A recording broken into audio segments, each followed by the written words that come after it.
अस्सलाम वालेकुम। Welcome to am रात। दोस्तों, आज एनालाइज हम करने जा रहे हैं Indian army chief Upendra Dwivedi की प्रेस कॉन्फ्रेंस को, जिसमें उन्होंने मल्टीपल पॉइंट्स रेज किए हैं ऑपरेशन सिंदूर 2.0 को लेकर। देन जो खबरें आ रही हैं कि पाकिस्तानी ड्रोन्स ने कश्मीर में जाकर इंडियन एरियाज को वोलेट किया है उस पर, और यहाँ पाकिस्तान को कुछ क्लियर वार्निंग्स भी दी गई हैं इंडियन आर्मी चीफ की तरफ से। लेकिन जो खौफ सवार है उनके सर पे, उसकी रियलिटी आज की वीडियो में आपको पता चलेगी। दोस्तों, सबसे पहले तो इंडियन आर्मी चीफ ने यह कहा है कि पाकिस्तान के ड्रोन्स मल्टीपल टाइम्स रिसेंट दिनों में इंडियन एयर स्पेस में इंट्रूड कर चुके हैं। उन्होंने इंडियन एरियाज को वोलेट किया है, और इस चीज को हम पाकिस्तान के डीजीएमओ के साथ डिस्कस करेंगे। इस पर वार्निंग देंगे पाकिस्तान को कि नेक्स्ट टाइम अगर इस तरह का कोई वाकया होगा तो इंडिया उसके खिलाफ बड़ा एक्शन ले सकता है। अब इस पर हमने कुछ दिन पहले ही वीडियो बनाई थी, जिसमें हमने कम्प्लीटली इस पूरे सिनेरियो को डिबंक भी किया था सबूतों के साथ कि ये भी पॉसिबल है कि इंडिया अपने ड्रोन्स खुद उड़ा रहा है, और उन ड्रोन्स पर एंटी एयरक्राफ्ट गन्स फायर करने के बाद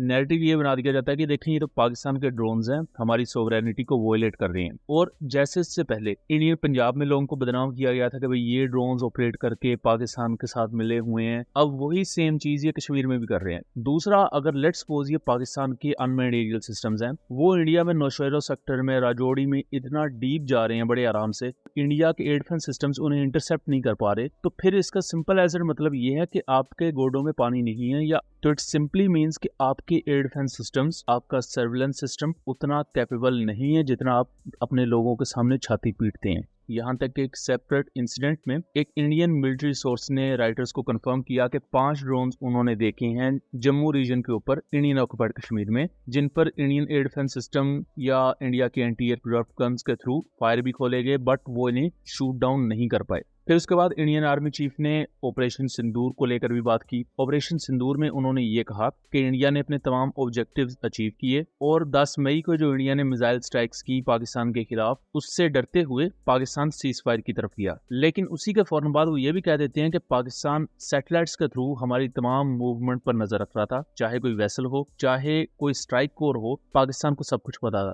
उनके पास सैटेलाइट से एक पूरी खबर थी कि कौन सा शिप, कौन सा स्ट्राइक कोर या पिवट कोर या कौन सा एयरक्राफ्ट कहां मूव कर रहा है। इस सारी खबर को जब उन्होंने, जिसको हम बोलते हैं कनेक्टिंग द डॉट्स,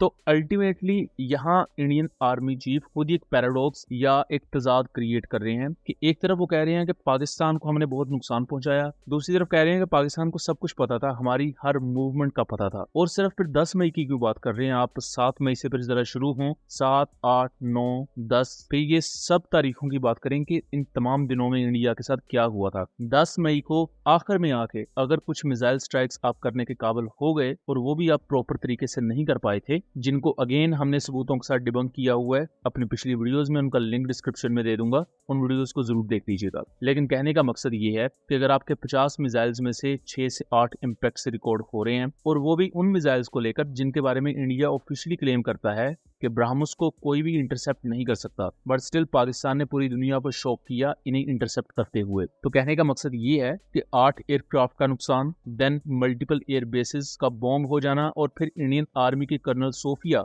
खुद उनको आके एडमिट कर रही है कि हमारे इन पर्टिकुलर मिलिट्री इंस्टॉलेशंस पर नुकसान हुए हैं। तो इंडियन आर्मी चीफ बेसिकली सिर्फ वही एंगल दिखाना चाह रहे हैं जिससे पब्लिक खुश हो जाएगी, और सिर्फ लोकल मैसेज को सेटिस्फाई किया जा सके कि देखें हमने ये पर्टिकुलर स्ट्रेटेजिक एम्स अचीव किए हैं। लेकिन अगर टैक्टिकल और स्ट्रेटेजिक लेवल पर देखा जाए तो इंडिया का ये मानना था कि वो पाकिस्तान को इतना कमजोर कर देंगे या पाकिस्तान को इतना डरा देंगे कि पाकिस्तान दोबारा से अटैक करने की या पाकिस्तान इवन रिस्पॉन्ड करने की पोजीशन में भी नहीं रहेगा, यानी कि आप कंप्लीट डोमिनेंस हासिल करेंगे पाकिस्तान के खिलाफ। और इनमें से कोई एक ऑब्जेक्टिव भी इंडिया अचीव नहीं कर पाया था। यहाँ इंडियन आर्मी चीफ ने यह भी कहा है कि 8 टेररिस्ट या सो कॉल्ड उनके नजदीक जो टेररिस्ट कैंप्स हैं वो पाकिस्तान में एक्टिव हैं, 6 कश्मीर के एरिया में, 2 इंटरनेशनल बॉर्डर के अक्रॉस, और अगर कोई वाकया या इंसिडेंट होगा तो हम उनके खिलाफ भी एक्शन ले सकते हैं। मतलब सिंपल एज दैट, अगर तो वहाँ 8 टेररिस्ट कैंप्स मौजूद हैं तो आप उनके सबूत प्रेजेंट करते हैं, कोई सैटेलाइट इमेजरीज, कोई आपके पास सॉलिड सबूत हो। लेकिन आपके पास कोई सबूत नहीं है, आपने 8 कैंप्स गिनवा दिए। सेम वही ड्रामेबाजी जो 2019 में बालाकोट अटैक के दौरान की गई थी, एक मदरसे को निशाना बनाना, फिर 2025 में भी मई के महीने में जो ज्यादा कैजुअलिटीज हुई थी वो सब सिविलियंस की थी बेचारों की, और उन्हीं को स्ट्राइक करने के बाद ये ढिंडोरा पीटा गया कि ये टेररिस्ट कैंप्स जो जो हमने डिस्ट्रॉय कर दिए हैं। इसके बाद आता है सबसे बड़ा ट्विस्ट, जिसमें वो खुद मान रहे हैं कि पाकिस्तान सैटेलाइट्स के थ्रू हमारी तमाम चीजों पर नजर रखे हुए था।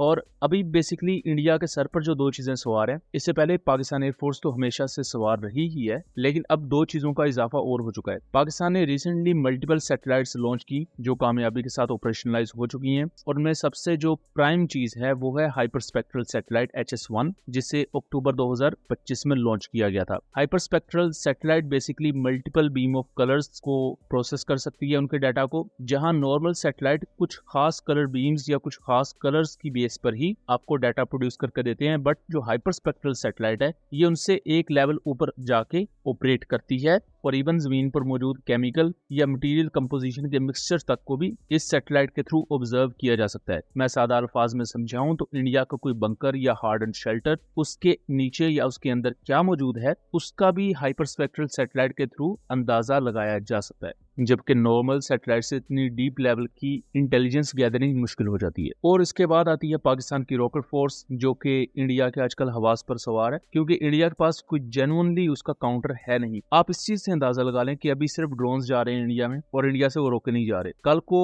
कोई अगर कॉन्फ्लिक्ट होता है खुदा ना खास्ता, तो इंडियन साइड से भी मिसाइल जाएंगे, पाकिस्तानी साइड से भी रॉकेट फोर्स एक्टिव होगी। और इंडिया को ये चीज बड़ी अच्छी तरीके से पता है कि लास्ट टाइम पाकिस्तान ने रिस्ट्रेंट का मुजाहरा किया था और लो टियर के फतह 1 यूज किए थे, बट आने वाले कॉन्फ्लिक्ट में अगर फतह 2, 3, 4 या इवन मे बी फतह 5 यूज किया जाता है तो उसकी क्या प्राइस पे करनी पड़ेगी इंडिया को, ये खुद इंडियन आर्मी चीफ को पता है। और इसीलिए वो बार बार इस चीज को कह रहे हैं कि जो ड्रोन्स आ रहे हैं हमारे मुल्क में उस पर हम DGMO को इतला करेंगे और उनके साथ ये मामला उठाएंगे। प्लस जो बार बार ये कहा जा रहा है कि पाकिस्तानी साइड पर कुछ सो कॉल्ड टेरर कैंप्स हैं, हम उन पर नजर रखे हुए हैं ताकि एक काउंटर वेट बरकरार रखा जा सके कि कल को कोई ऐसी नौबत ही ना आए। लेकिन ये तकरीर अगर आप सुनेंगे तो आपको सिंपल एज एट समझ आ जाएगी कि ये अपनी मैसेज को पुश करने के लिए, जहां ऑपरेशन सिंदूर 2.0 का तो सिर्फ एक बहाना है, बट अल्टीमेटली जो खौफ उनके सर पे सवार है वो कुछ और ही है। सो दोस्तों, ये था एक एनालिसिस। उम्मीद करता हूँ चीज़ें क्लियर रही होंगी। वीडियो पसंद आई हो तो इसे ज़्यादा से ज़्यादा शेयर कीजिएगा ताकि इस तरह की मज़ीद इन्फॉर्मेटिव वीडियोस हम आपके लिए लेकर आ सकें। मिलेंगे अगली वीडियो में, तब तक के लिए अल्लाह हाफिज़।